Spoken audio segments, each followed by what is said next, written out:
Welcome back, guys. So, Mechabellum, it's finally out.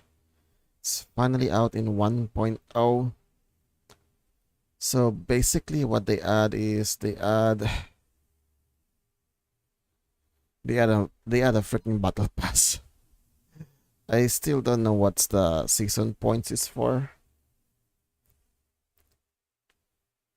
So this is their battle pass. So I think if season points, I think you buy stuff on the battle pass store. Okay, so the first one we can get like uh 1,600 points on this first freaking page. So 1,600, I don't think.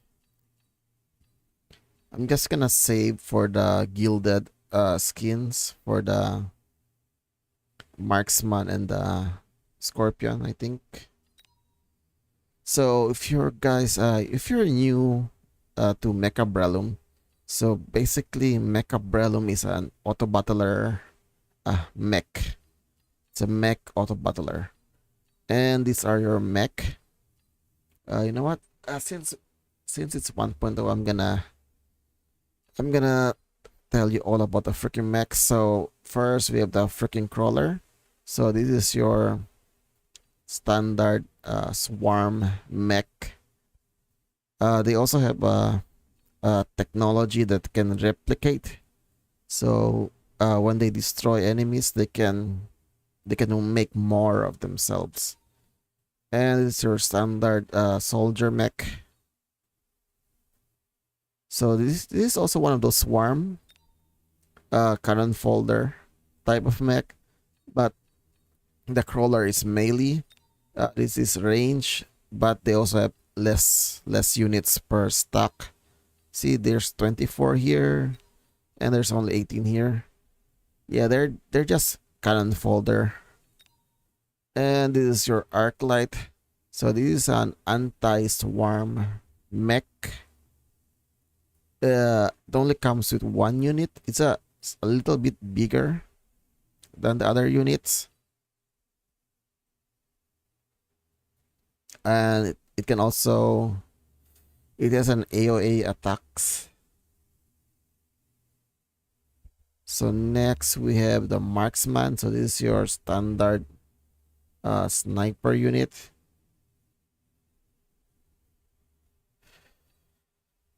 Yeah, it can shoot air and land very accurately. Next we have your Mustang. So this is your what do you call this, standard basically it's your anti-air anti-air from the ground. That's your unit. And it can also shoot missiles. There's anti-missile missile interceptor tech. Next we have a sledgehammer. So sledgehammer is your basic tank unit. I don't actually use the sledgehammer. I don't think they are that tanky actually. They're actually pretty small. Next we have the Stormcaller. So this is, I think this is one of my favorite units. So this is missile artillery. That's what the Stormcaller is. And I freaking love this mech. The next we have a steel ball. So this is it's one of those mech that increase the damage the longer it attacks. So basically it shoots a freaking laser and then it tries to melt the other unit with the freaking laser. And it also have absorption. So basically it's a life steal. It's a pretty tanky and also pretty fast unit. Next we have the Tarantula. So this mech, it's actually pretty new. It's one of those walker mechs. It's one of those anti-crowd, anti-swarm mech, but it's also pretty tanky and it's huge. And it can also shoot air units with that tech. It's an anti-air tech. Next we have the Rhino. So this is what do you call this? The melee unit. It's a big melee unit. But I don't actually use this mech because it's actually pretty fast, but it's a melee unit, so it usually dies before it gets closer. But it's also pretty good. But I just don't freaking use it. Next, we have the hacker. So the hacker can control other mech. It hacks them, and they're gonna be yours when they get hacked. Plus, it also have a freaking shield. I think this is the cheapest mech that has a freaking shield on it. Okay, next we have the wasp.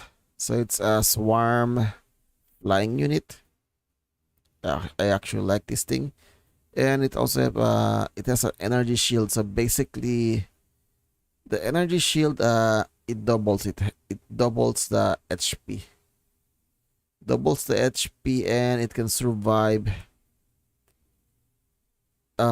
one instance of damage. Basically, they get a shield, and the shield can absorb overkill.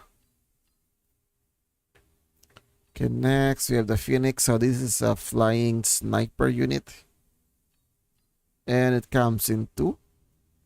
So if you buy this, you get two sniper units, two flying sniper units. Next we have the Wraith. So it's a freaking UFO. So this is, I think it's a anti-swarm unit also, because the attacks it has splash damage. Next we have the freaking Scorpion. So the best thing I can explain about the Scorpion is a freaking it's a walking artillery. So we have extended range, and it also have a siege mode. So with extended range and siege mode, can attack pretty far. But the problem with siege mode is it has a minimum range, so it can't shoot close anymore. So I don't actually use siege mode. But if you use double shot with range, it can pretty much one shot most of the mech. Next we have the Vulcan. So this is a giant flamethrower unit. So it's basically anti cannon fodder. It burns enemy. Next we have the melting point. So this is it shoots a freaking laser. It's like the steel ball but bigger. So you actually use this mech if you have a enemy mech with a really large HP. This will just freaking melt them. And it also has absorption, so it has life steal. But I suggest you get the extended range first, because this mech is really good against mech with a lot of HP. Next we have the Fortress. So this is your giant tank mech, and it also has anti-air missile, so it's also pretty effective versus air if you get the anti-air missile. They actually recommend you to get the barrier, so we can shield other units. Next we have the it's a freaking sunworm. So it's another, it's a giant melee unit. But different with this mech is it goes underground. So while this mech is underground, it's invulnerable. So the only way you can damage this is when it's up, when it's attacking. And you can also have the Sunstorm tech. Even though it's a Sunworm, you need to buy the Sunstorm tech. So with the Sunstorm, it basically reduced their attack range,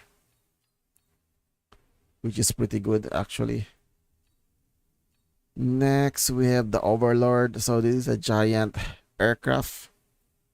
So basically, it's a carrier. It's a flying carrier. So with the mothership tech, it can spawn wasps. So that's basically I just use this for spawning the wasps. The problem with this, the attack of the Overlord, it's freaking missile, and they can actually shoot down the missile. That's the only problem with this thing. So I just basically use the Overlord for the mothership tech. Next, we have the freaking War Factory. So this is the biggest, I think the biggest mech in this game. And it also builds